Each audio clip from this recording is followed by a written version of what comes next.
I didn't realize what I had done at first. My phone was still in my hand, the screen dimming as I set it face down on the table, my attention already drifting to the next thought, the next task. It was an ordinary moment, forgettable in every way. And that's what made it dangerous. I had typed the message quickly, instinctively, without the careful internal check that usually separates private language from professional distance. When the vibration came a second later, my body reacted before my mind did, a subtle tightening in my chest that didn't yet have a name. Then I saw the name at the top of the screen. For a brief second, I didn't understand. The message looked familiar, the tone unmistakably mine, the words exactly where I remembered placing them. It took a few heartbeats for context to arrive.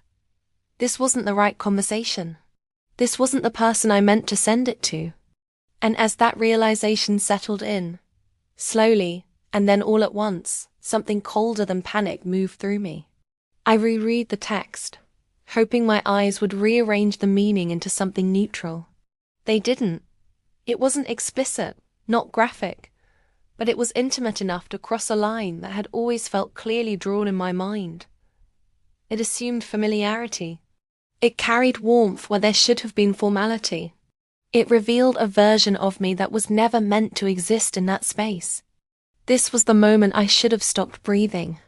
I didn't. Instead, my thoughts scattered. I imagined explanations before consequences. I rehearsed apologies before reactions. I told myself that accidents happen, that this could be smoothed over, that professionalism was resilient enough to absorb one mistake. I even considered sending a follow-up message, something neutral and clarifying, something that would dissolve the awkwardness before it had time to solidify. I didn't send anything. The waiting began almost immediately, and with it came a kind of self-awareness I hadn't experienced before. Every memory of our interactions resurfaced, now reframed through this new lens. His tone in meetings, his pauses in conversation, the way authority had always been present but never emphasized. I wondered how much of my confidence around him had relied on the assumption that the boundary was unquestioned. Now it wasn't.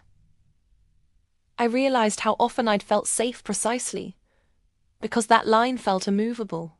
Professional distance had been a kind of protection, a structure that allowed me to be competent without being scrutinized in ways that had nothing to do with my work. And in one careless second, I had exposed something personal into a space that wasn't designed to hold it. The reply didn't come immediately. Minutes stretched in a way that made time feel artificial, like it had been slowed for observation. I tried to focus on my work, but everything felt slightly unreal, as if I were watching myself perform normalcy rather than inhabiting it. When the response finally arrived, it was brief, polite, controlled. Looks like this was meant for someone else. That was all. No judgment, no humor, no elaboration. And somehow, that restraint unsettled me more than any reaction could have. It left room. Too much room. Space where interpretation could thrive unchecked. I thanked him, apologized succinctly, and told myself that this was the end of it. It wasn't. In the days that followed, nothing overt changed. Meetings continued. Emails were exchanged. The surface of our professional interaction remained intact. But underneath it, my perception had shifted. I became acutely aware of how much energy I spent managing myself in his presence. Not because he did anything differently, but because I did.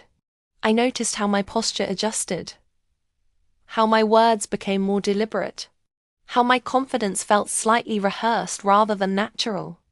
I questioned whether my competence was now being evaluated through an additional filter, one I hadn't agreed to but had inadvertently activated. This was the quiet erosion. I told myself I was overthinking it, that adults can handle awkward moments, that professionalism is stronger than a single mistake. But the truth was, the incident had touched something deeper than embarrassment. It had exposed how precarious power can feel when boundaries blur, even unintentionally.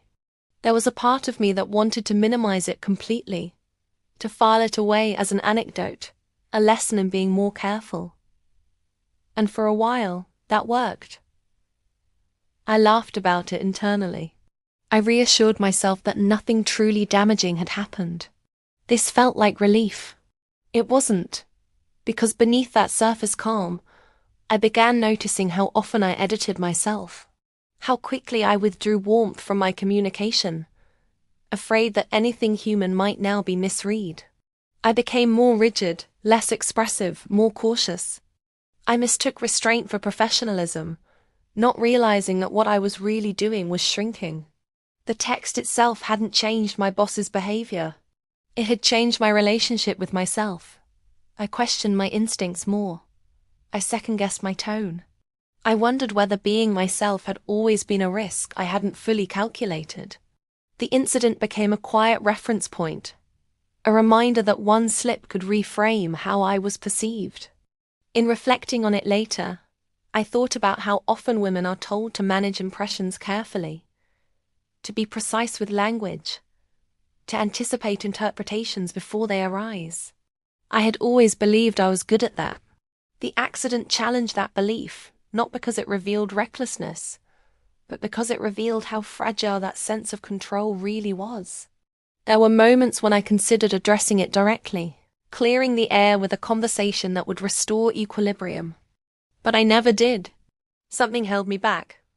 Not fear, exactly, but an intuition that naming it might give it more weight than it deserved. And so I carried it quietly. During that period, I found myself thinking about boundaries more than ever before, about how they aren't just rules we follow, but structures that protect our sense of self. When those structures are compromised, even accidentally, the impact can ripple far beyond the initial moment. I remembered reading about how clarity begins internally, how awareness of patterns matters more than isolated incidents. At the time, those ideas had felt abstract. Now they felt immediate. The internal twist arrived slowly, without drama. I realized that the deepest discomfort hadn't come from the mistake itself, but from how quickly I had internalized responsibility for preserving someone else's comfort at the expense of my own. I had assumed that the burden of recalibrating belonged entirely to me, that I needed to become smaller, quieter, more controlled to restore balance. And that assumption deserved questioning. I stopped asking whether the text had changed how he saw me. I started asking why I believed one moment of vulnerability could outweigh years of competence. That shift didn't erase the embarrassment, but it did something more important. It returned my sense of proportion. I began allowing myself to take up space again, to speak with the same confidence I had before, to trust that my professionalism wasn't as fragile as I had feared. Nothing dramatic happened after that. No confrontation. No resolution scene. Just a quiet recalibration inside me, where I reclaimed the parts of myself I had temporarily set aside. I understood then that power isn't only held by titles or positions. It's also held in how we interpret our mistakes, how harshly we judge ourselves, how quickly we shrink in response to perceived threat.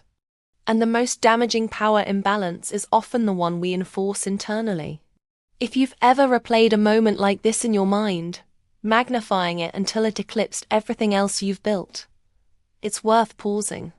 Not to excuse carelessness, but to question the narrative you attach to it. One mistake doesn't define you unless you let it rewrite the entire story. I've shared this experience not because it was dramatic, but because it was quietly instructive. If you want a gentle guide to understanding your own patterns around boundaries, self-trust, and internal authority, this ebook can support that reflection. You can download the ebook in the description. The link is in the description.